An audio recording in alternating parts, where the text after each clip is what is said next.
Hello everyone! Welcome to Moona Fairy Tale. बहुत पुराने ज़माने की बात है जब ज़मीन पर हर तरफ हरियाली थी और आसमान के रंग आज से कहीं ज़्यादा गहरे हुआ करते थे।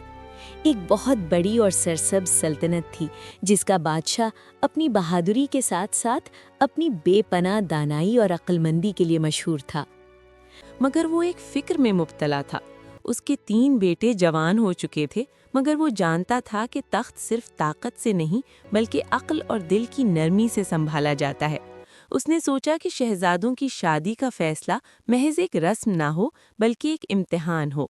उसने तीनों शहजादों को तलब किया और कहा, तुम में से हर एक तीर चलाएगा, मगर याद रखो तीर सिर्फ किस्मत नहीं, तुम्हारी फितरत की सिमत भी जाहिर करेगा। अगले दिन बादशाह तीनों शहजादों को लेकर जंगल गया।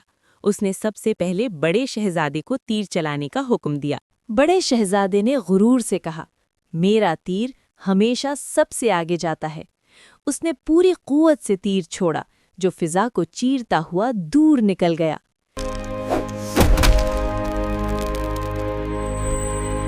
बादशाह ने अपने प्यादे भेजे ताकि मालूम करें कि तीर कहाँ गिरा है।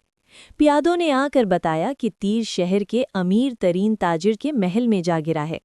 बादशाह ने ताजिर के घर शादी का पैगाम भेजा, जिसे ताजिर ने बखुशी कबूल कर लिया। ताजिर की एक खूबसूरत बेटी थी जो शहर की सबसे फैशनेबल लड़की थी।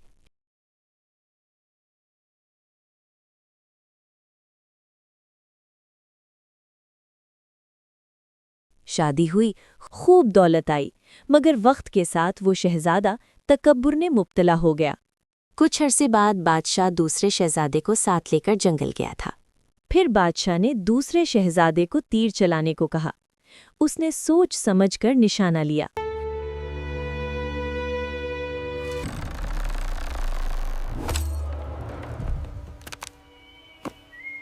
बादशाह ने प्यादों को इशारा किया।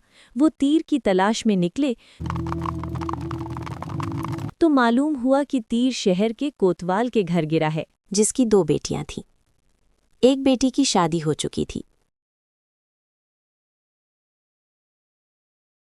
कोतवाल की बेटी निहायत सादा मिजाज लड़की थी।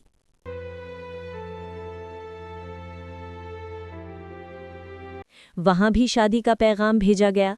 शादी हुई, शहजादे को इज्जत मिली, मगर वो हमेशा दूसरों की राय से डरता रहा और आज़ादाना फैसला करने की कुव्वत न पा सका। अब छोटे शहजादे की बारी थी। बादशाह ने इशारा किया, अब तुम्हारी बारी है।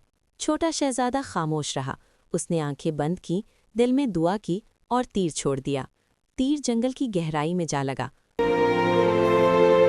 प्यादे पीछे गए तो देखा कि तीर से एक लोमड़ी जख्मी हो गई थी। सिपाही उसे दरबार में ले आए।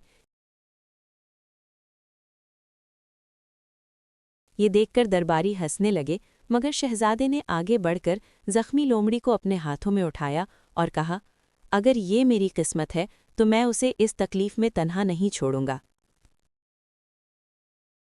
बादशाह ने गहरी नज़र से अपने बेटे को देखा। वो यही देखना चाहता था। शहजादे ने फौरन तबीब बुलवाया और लोमड़ी का इलाज करवाया। इस लोमड़ी के लिए एक खूबसूरत बाग वाला महल बनाया गया और जंगल से उसकी नस्ल की दीगर लोमड़ियां भी मंगवाई गईं। उनकी देखभाल के लिए दरबान और खादिम मुकर्रर किए गए और खुराक का बेहतरीन बंदोबस्त किया गया। चंद दिनों बाद शहजादे को महल के नौकरों से मालूम हुआ कि शहजादी लोमड़ी बाकी लोमड़ियों से बिल्कुल मुख्तलिफ है।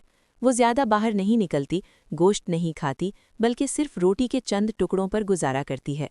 सबसे हैरत अंगेज़ बात ये थी कि वो इंसानों की बातें समझती थी और कभी-कभी उसकी आंखों में आंसू चमकते थे। उसके गले में एक मखसूस हार था जो किसी आम जानवर का नहीं हो सकता था।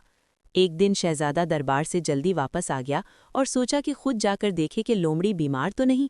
जब वो महल में दाखिल हुआ तो देखा कि तमाम लोमड़ियां दरख्त के नीचे आराम कर रही हैं, मगर शहजादी लोमड़ी वहां नहीं थी। दरबान में बताया कि वो अपने कमरे में है।